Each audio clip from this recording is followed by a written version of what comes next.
In this video, we are going to sketch some parabolas. Now, when you are given a parabola in this form, standard form, where you have an x squared term and an x term and something at the end added or subtracted, there are two main ways to do it. One way is to factor it to get the x-intercepts. Then you can use those to find the vertex. Let's do that right now. I'll show you how to find the vertex directly on the next page. What you are looking to do to factor this is find two numbers that multiply to give you -8 and add to give you -2. Now I got the -8 not only from this number, but from the leading coefficient here. That's 1 times -8 to give -8. If there was a number out front, I would use decomposition factoring, but there isn't, so I can actually take a shortcut and go straight into whatever those numbers are. Two numbers that multiply to -8 and add to -2 are -4 and +2. So I can literally just slam the -4 into a bracket with x there and slam the +2 into a bracket with the x here. See how they multiply to give -8 and add to give -2. That was the secret. So that means that the x-intercepts were +4 and -2. Note I flipped the signs on that. That's how you solve for the actual x-intercepts from factored form. That gives me x-intercepts at, like we said, +4 and -2. Now that's already 2 points that are on the parabola. And we can use symmetry to figure out where the axis of symmetry is and where the vertex is. Now, I know you can count it, right? From here you go in 1, in another 2, in there. They meet right there at x equals 1. But you can also use a formula. The axis of symmetry is the average of your two x-intercepts. That's 4 plus -2. See those two numbers there. Add them together and divide by 2. You get +2 over 2, which is 1. That is the axis of symmetry that your teacher likes to talk about. It's also the x-coordinate of your vertex. To get the y-coordinate of the vertex, you take that number and you jam it into the original equation. That's 1 squared minus 2 times 1 minus 8. Note, it's the same as the original equation, but everywhere there was an x, I wrote 1, because x equals 1. Get it? And so that's 1 minus 2 minus 8. I get -9. So the vertex itself has coordinates of x is 1, y is -9. So I'm going to put that point here on my grid. And now I have what I know is the bottom of my parabola. P.S. I know it's the bottom because the number in front of x squared is positive. Well, I mean, it's certainly not negative because there's nothing written there. And I have these 2 points that I have to go through. So I can just draw myself a curve that ends up looking like a parabola. Now, I don't know if you just caught my little secret for drawing curves. I like to make short little, whatever you call it, line segments that kind of overlap. It makes the line itself look a little messier, but I think overall it helps give it a curved feel. Lets you make sharp turns, especially for when you get into tougher curves. Cool, so sketching a parabola in standard form can be as easy as factoring. If you can get nice x-intercepts out of it, then you can average those x-intercepts to get the coordinates of the vertex. Now this is the same one. You can actually find the vertex right off the bat. Now your teacher may have taught you completing the square, but there's also a shortcut called x equals -b over 2a. This gets you the axis of symmetry right off the bat. Now you might be wondering what the a's and b's are here. A is the number that is in front of x squared. B is the number in front of x. And C is the number on its own. Now I know there's no C here, but one day you're gonna see why I'm doing that. So B is -2. So negative b is negative negative 2. Yes, those are going to cancel to make positive 2. And my a, there's no number written in front of the x squared, which means it's a 1 by default. So I actually have 2 over 2, which is 1. Oh, right. No surprise there because we already did this one. And so I'm sure you can see that the y is going to be 9 in the end. Negative 9, I guess I should say. That gives you the vertex. Now that actually only gives you 1 point on the parabola. So the question becomes, how do you generate new points? The method I use for that is called the step pattern. The step pattern is that you go over 1, up 1, over another 1 and up 3, over another 1 and up 5. This should remind you of like the rise and run stuff where you go over 1, up 1 or something to get points on a line. But here, the step pattern for regular x squared is over 1, up 1, and then from that new point you go over 1, up 3, and over 1, up 5.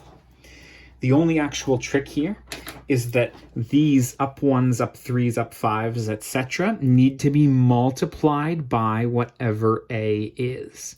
Now my a is positive 1. So like timesing anything by positive 1 doesn't actually change it, right? So I get to keep these as is. But if it had been 2, I would go up, double that, double that, double that. So it'd be up 2, up 6, up 10. Anyways, that means from this point, I can go over 1 and up 1. That gives me a new point on the curve. Then from that point, I can go over 1, up 3. Over 1, up 3. And then from that point, I can go over 1, up 5. Oh, look, I'm going through the x-axis at 4. That makes perfect sense. And I mirror that on the other side. I'm still going over 1 and up 1.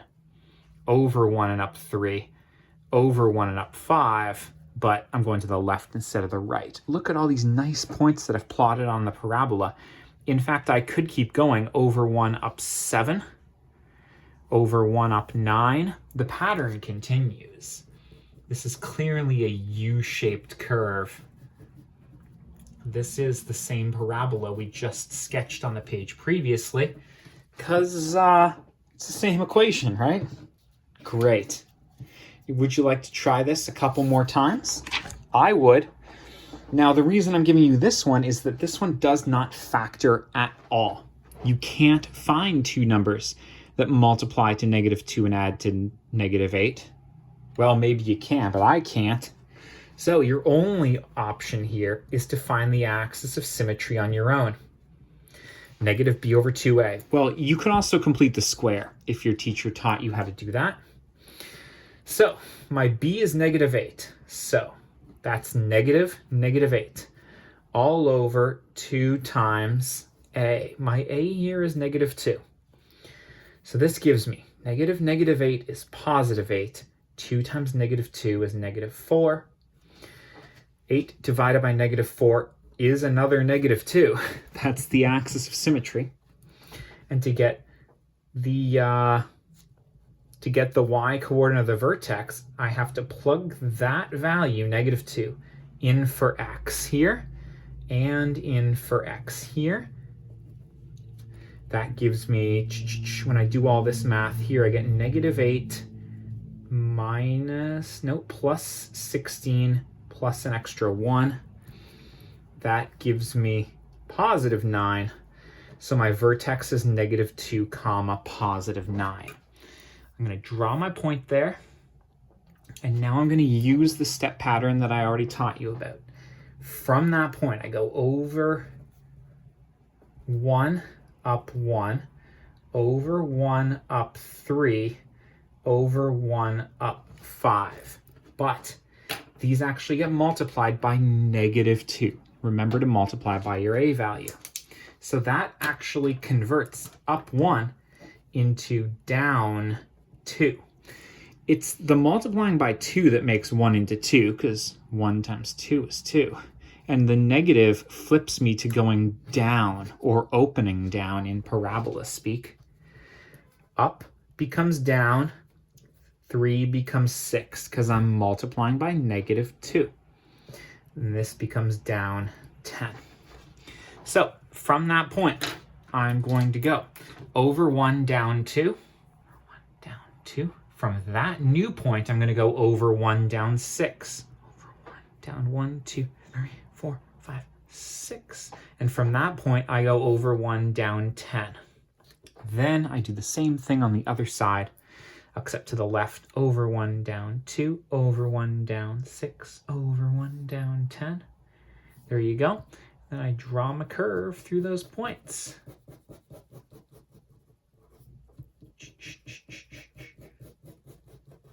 Nice. Don't forget to put both arrows on both sides of your parabola. It's good form. Very nice. Now take a look at your x-intercepts. Apparently there were two numbers that multiplied to -2 and added to -8. No, I have no idea how you might have factored that, but I can't factor it, so good luck. Sketch this parabola. This one has an a value of 1/2. Now let's see, I wonder if we can factor this. Sometimes you can pull out the leading coefficient of 1/2. When I divide 1/2 by 1/2, I get 1. When I divide -1 by 1/2, I get 2. When I divide 4.5 by 1/2, I get 9. I'd be looking for two numbers that multiply to 9 and add to -2. No, that's impossible. Doesn't factor. You can tell I'm a big fan of when it factors, right? Finding x-intercepts by factoring makes things so much easier.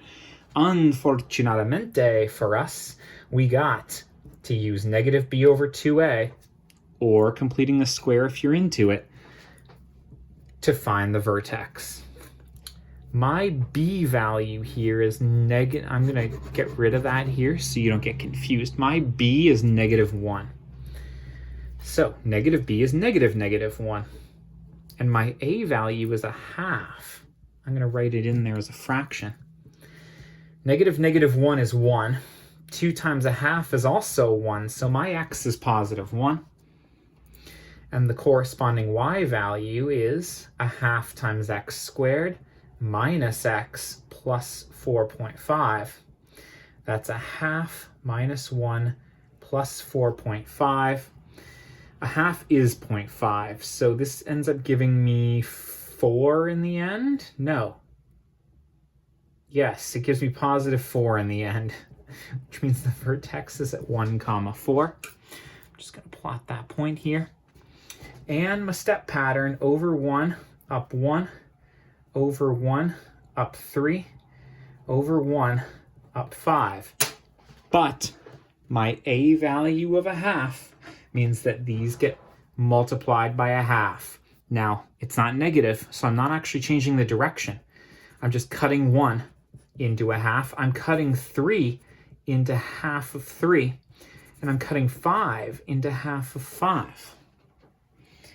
So from that point, I'm going to go over 1, up 1/2. Over 1, up 1/2.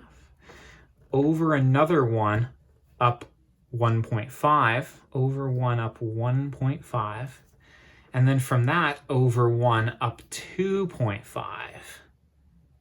You can see the U shape starting to take form here.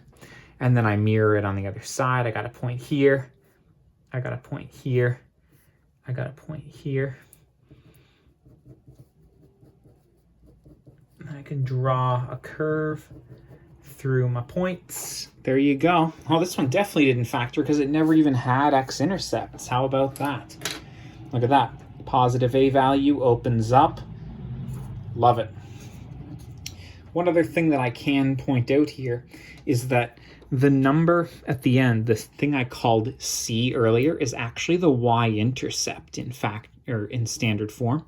And look, you do have a y-intercept right here at 4.5. Not a coincidence. It's like a free point for you to graph with.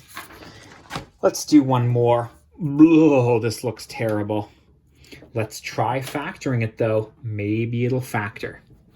If I pull out the negative 0.2 that's in front of the x squared, negative 1.2 divided by this number. Now I know what it is, but I'm going to show you. I'm doing negative 1.2 and I divide it by whatever number I think I'm pulling out. Gives me positive 6, which leaves me with positive 6x here. And likewise, if I start with negative 4 and I divide that by negative 0.2, I get another whole number, positive 20. Can you find me two numbers that multiply to positive 20 and add to 6? No, you can't. So this one also doesn't factor, and I recommend using negative b over 2a to find the axis of symmetry.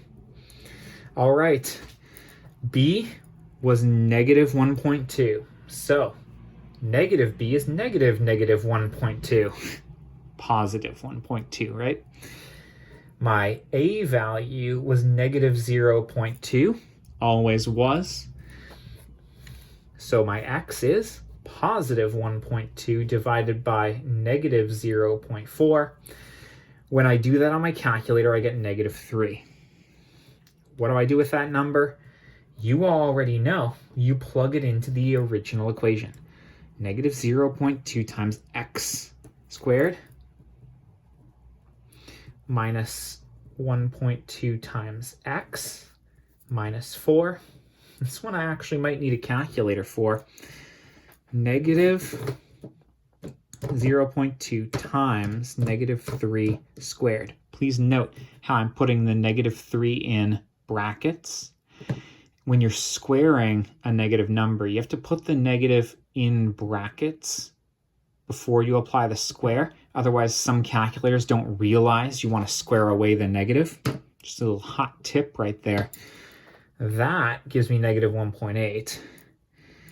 Negative 1.2 times negative 3 is plus 3.6. And I have a minus 4 here.